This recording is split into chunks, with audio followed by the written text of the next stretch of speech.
दिग्गज कारोबारी अनिल अग्रवाल की वेदांता को एक बड़ी कामयाबी हासिल हुई है। दरअसल अनिल अग्रवाल की कंपनी वेदांता को मीनाक्षी एनर्जी को खरीदने के लिए नेशनल कंपनी लॉ ट्रिब्यूनल यानी एनसीएलटी से मंजूरी मिल गई है। एनसीएलटी की हैदराबाद बेंच ने वेदांता को मीनाक्षी एनर्जी को खरीदने की कोशिशों को हरी झंडी दिखा दी है। मीनाक्षी एनर्जी को वेदांता एक इंसॉल्वेंसी रिजोल्यूशन प्रोसेस के जरिए खरीद रही है। अनिल अग्रवाल की वेदांता ने मीनाक्षी एनर्जी के लिए 1440 करोड़ रुपए की बोली लगाई थी, जबकि इस कंपनी के स्वीकार किए गए दावे 4625 करोड़ रुपए के थे।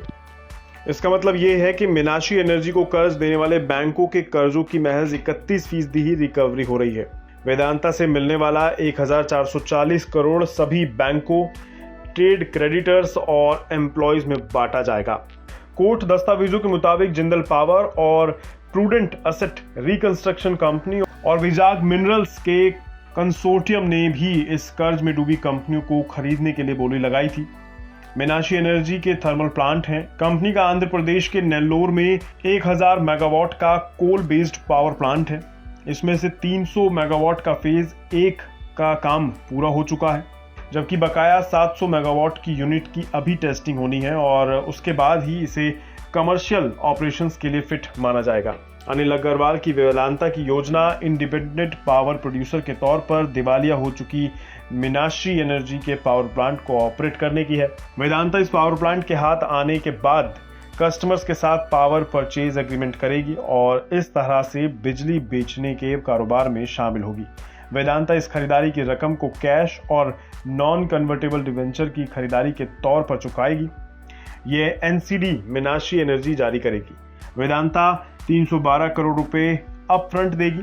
एनसीडी अगले 5 साल में 5 समान किश्तों में मैच्योर होंगे। 1996 में मीनाक्षी एनर्जी की शुरुआत हुई थी और ये कंपनी 2019 में दिवालिया हो गई। 31 मार्च 2022 तक कुल 12,944 करोड़ रुपए के क्लेम्स जमा हुए, जबकि इसमें से केवल 4,625 करोड़ रुपए के क्लेम्स ही स्वीकार किए गए। कंपनी को कर्ज देने वालों में सबसे ऊपर बैंक ऑफ इंडिया है, जिसके क्लेम करीब 1900 करोड़ रुपए के हैं।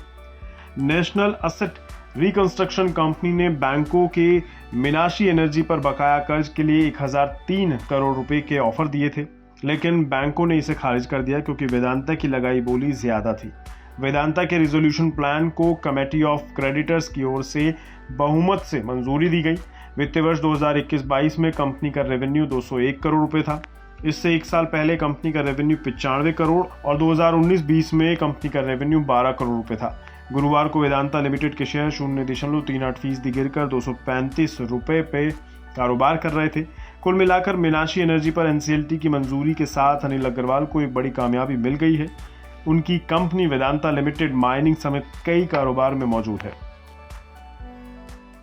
बिस्तक आपके लिए लाया है प्रीमियम मेंबरशिप प्रोग्राम, जहां आपको मिलेंगे कई सारे फायदे, जिनमें मार्केट न्यूज़लेटर, लाइव चैट पर आपके सवालों के सबसे पहले जवाब, मार्केट आउटलुक, वीकेंड पर मार्केट स्कैन, एंकर्स के साथ चैट और भी बहुत कुछ। इस प्रीमियम सब्सक्रिप्शन में 3 तरह के प्लान्स हैं, सिल्वर, गोल्ड और प्लैटिनम, जिनकी शुरुआत मात्र 159 रुपए महीने से होती है। इससे जुड़ना भी बेहद आसान है। बिस्तक के YouTube चैनल पर जाएं, ज्वाइन बटन पर क्लिक करें और अपना प्लान सिलेक्ट करें। बस बन गए आप हमारे प्रीमियम मेंबर।